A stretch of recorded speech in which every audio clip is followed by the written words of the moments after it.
গৰমৰ দিনকেইটাত আপোনাৰ ফোনটো অতিমাত্ৰাই গৰম হৈ যায় নেকি? কিদৰে ৰোধ কৰিব ফোন গৰম হোৱাৰ পৰা? জানি লওক এইকেইটা কাৰণ। দেশত ক্ৰমান্বয়ে বৃদ্ধি পাইছে উৎকট গৰম। গৰম বুলি আমি আমাৰ কাম ৰখাই থব নোৱাৰো। নিজৰ কাম সময়মতে কৰিবই লাগিব। আমি আমাৰ কাম আগবঢ়াই নিবলৈ বিভিন্ন গেজেটো ব্যৱহাৰ কৰিব লাগে। উৎকট গৰমৰ বাবে গেজেটসমূহো অত্যধিক গৰম হৈ পৰা দেখিবলৈ পোৱা যায়। বিশেষকৈ মোবাইল ফোনসমূহ পলকতে গৰম হৈ পৰে। আৰু এই স্মাৰ্টফোন গৰম হৈ পৰাৰ ফলত বিভিন্ন সমস্যাৰো সৃষ্টি হ'ব পাৰে। কিন্তু কেনেকৈ গৰম হোৱাৰ পৰা বিৰত ৰাখিব আপোনাৰ মোবাইল ফোনটো? আমি জনাব বিচাৰিছো এই সন্দৰ্ভত কেইটামান সাধাৰণ কথা।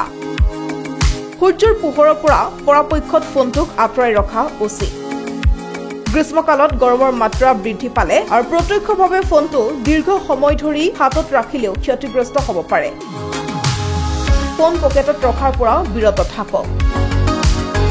যিসকল লোকে ফোন পকেটত ৰাখে আৰু তেওঁ যদিহে ৰ'দত থাকে তেনেহ'লে শৰীৰৰ উষ্ণতা বৃদ্ধি পোৱাৰ লগে লগে পকেটত থকা ফোনৰ উষ্ণতাও বৃদ্ধি পাব পাৰে।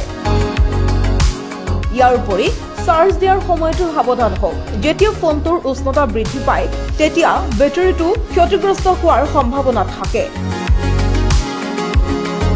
অতি উত্তাপ ৰোধ কৰিবলৈ ডিভাইচটো এবাৰতে 80% পৰ্যন্তলৈকে চাৰ্জ কৰিব পাৰি।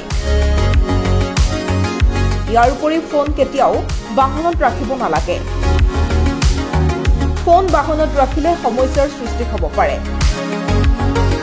যদিহে বাহনখন সূৰ্যৰ পোহৰত ৰখাই থোৱা থাকে।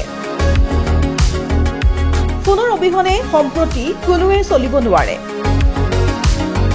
গতিকে ফোনটো সকলোৰে বাবে অতি প্ৰয়োজনীয়। কিন্তু প্ৰতিদিনে ফোনটো 15 পৰা 20 মিনিট পৰ্যন্ত বন্ধ কৰি ৰাখিব লাগে।